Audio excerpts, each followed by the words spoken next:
The VeriChip. It's about the size of a grain of rice, and it contains special codes that doctors and nurses can scan and then use to access the patient's current medications and other vital health information that are stored on another secure database.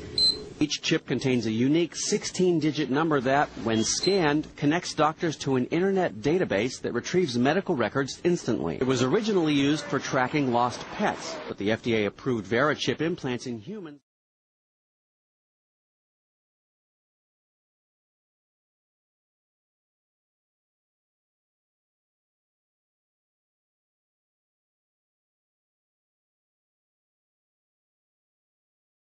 You hear the sound of the background, people saying, "Big brother, too much information, a little scary." How do you respond to that? Well, you know, it's interesting. I used to get that question a lot 2 years ago. Today, we've gotten it a lot less. In fact, the Attorney General of Mexico and some of his staff have received this chip for security purposes. And when the acceptance rate of the product goes up significantly, like it has, some of the privacy concerns go down. But to answer your question directly, Lester, what most people are concerned with is the invasiveness of this, that it goes in your body.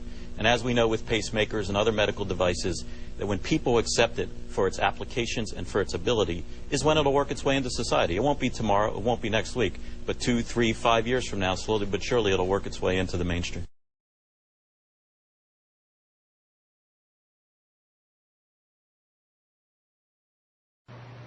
Sean Darks, chief executive of CityWatcher.com, didn't want to ask his employees to do anything he wouldn't do, so he had this chip embedded under his skin. The chip has an access code for admittance into a room holding security footage for government agencies and police. For Darks, the tiny chip is a security solution.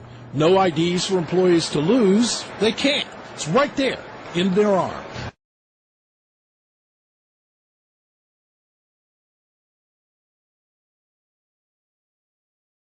There are serious legal issues that are raised by this particular technology. Privacy advocates say they're concerned these chips could monitor or track people, medical records could be abused, and a person couldn't remove the chip if they wanted to. The Electronic Privacy Information Center's Mark Rottenberg is concerned that there currently are no rules that regulate or limit how this chip can be used. To suggest that somehow this is not personal information is simply misleading. It is very personal information.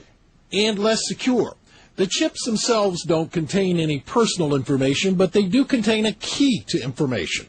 Unencrypted information that Jonathan Westhughes, a software developer in Canada, says he found relatively easy to copy, meaning he could become Sean Darks in the eyes of a machine if he wanted to.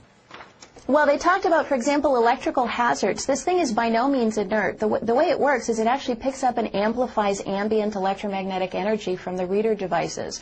And if you have one of these things in your arm and you get within range of a powerful electromagnetic field, it can actually burn you.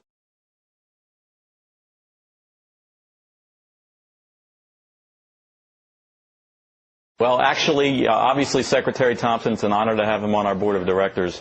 And as he stated all along, when the infrastructure is in place, he will get a chip. That could be 2050. Let me finish. We now have over 60 hospitals that have agreed to implement the system, so that time is nearing. Only 2 now, right? And I spoke with Secretary Thompson yesterday, and we believe it's in the very near future that he will get a chip and then appear on your show to talk. You have a chip implanted. Is it underneath your right arm? It's in the right arm. You power up a scanner, and you simply scan the arm.